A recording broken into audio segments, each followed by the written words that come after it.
Hi, welcome to another episode of Low Carb in the Leaves with me, Dr. Mary Barson from Real Life Medicine. This week I've been going through common traps, and we're also going to do tricks and tips when you transition or maintain a low carb real food diet. Hi Susan. So I have already discussed the traps of not eating real food, but just trying to find sort of low carb cheat versions of your previous sort of high carb foods, which can really be a trap, keeping you stuck in processed foods and artificial sweeteners, which is not necessarily a good thing. I discussed that all or nothing mentality that can really, really get in our way, and how we can navigate behaviour change with compassion and self-kindness is generally a much more successful strategy than to berate ourselves for every little slip-up that occurs. And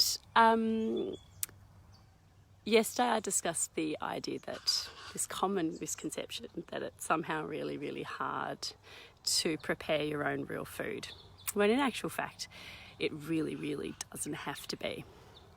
And today I'm going to do one more common trap, and I think then tomorrow I'll do tips and tricks. So another really common trap is snacking. And the whole premise behind this way of eating low carb real food is that you heal and nurture your metabolic hormones back to health. It's metabolic healing without calorie restriction, without hunger, and it is a very powerful strategy to get well and to lose weight. Part of nurturing your hormones back to health is to not eat all the time. To have your meals, and you can eat full, delicious meals, but snacking between meals will spike your insulin and keep your insulin high. And as we love to talk about at Real Life Medicine, it's really all about insulin. Well, almost all about insulin. We want to get our insulin levels nice and low and normal and nurture our insulin metabolism back to health. So snacking is really easy, and snacking is a really easy thing to do, and it really will prevent weight loss, it'll prevent metabolic healing, and it's not what we're about. You want to eat full meals and don't eat between meals. And I'd say that there are two foods that are particularly prone to being snacked upon. That's my puppy. That is dairy and nuts. And with our absolutely wonderful Inner Circle membership, with these fabulous humans that are in our Inner Circle membership at the moment, we are doing a November challenge where we're encouraging our fabulous members to give up a few things that can stall weight loss and prevent metabolic recovery, including, and it does include dairy, we're including alcohol, dairy. So why dairy? Well, first of all, let's talk about the snacking. Dairy is really easy to snack on because it's delicious, it's there, it's easy.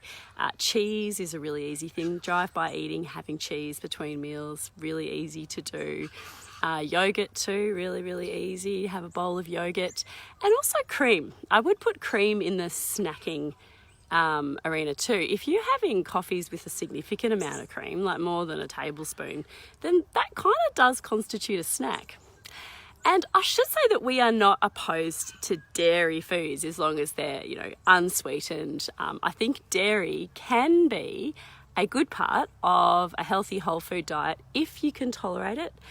But a lot of people can't. It does actually cause inflammation for a lot of people, but certainly not everybody. But the other thing about dairy, which is interesting, is that it contains carbs, certainly. It is one of the more carb-rich, low-carb foods that we advocate.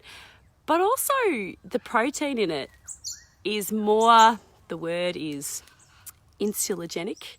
So the protein in dairy, for some reason, the casein protein really stimulates insulin more than other proteins. So we know that insulin is stimulated by mostly the carbohydrates we eat, but also the protein.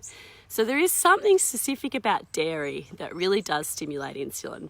And for some people, not everybody, but for some people who are at a frustrating weight loss stall, or this diet isn't really, working in terms of the metabolic recovery that they want, those people may need to give up dairy for a while.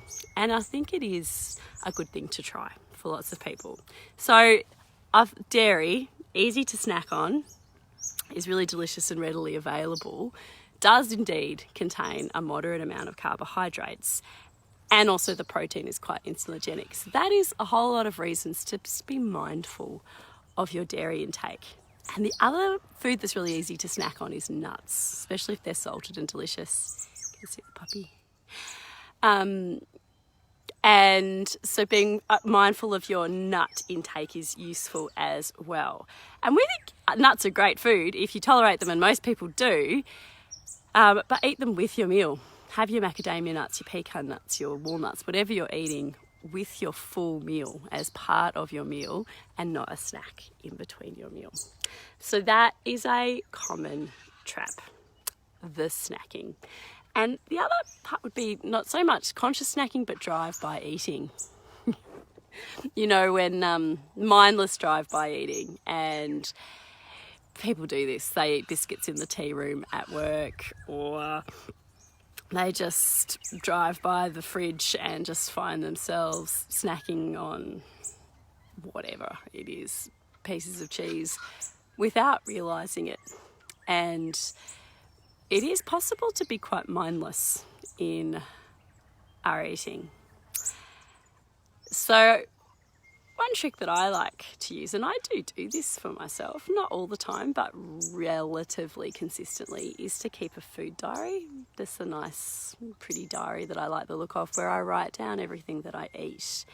And it's absolutely not a punitive exercise at all.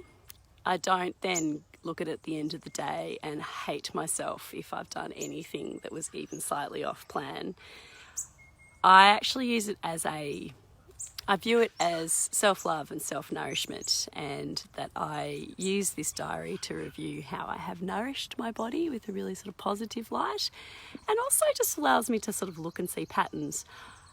I don't bother to write down exact figures, I had 35.4 grams of macadamia nuts. I just write down just what they were, macadamia nuts or scrambled eggs plus bacon, without going through the amounts. And it does actually provide quite an interesting account of what I actually do.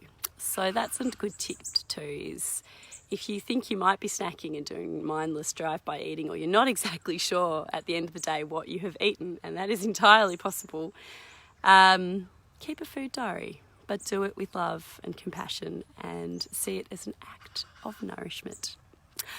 Okay, wonderful humans, that's it from me. I will be back tomorrow with some tips and tricks. All right, see ya. I can't end it.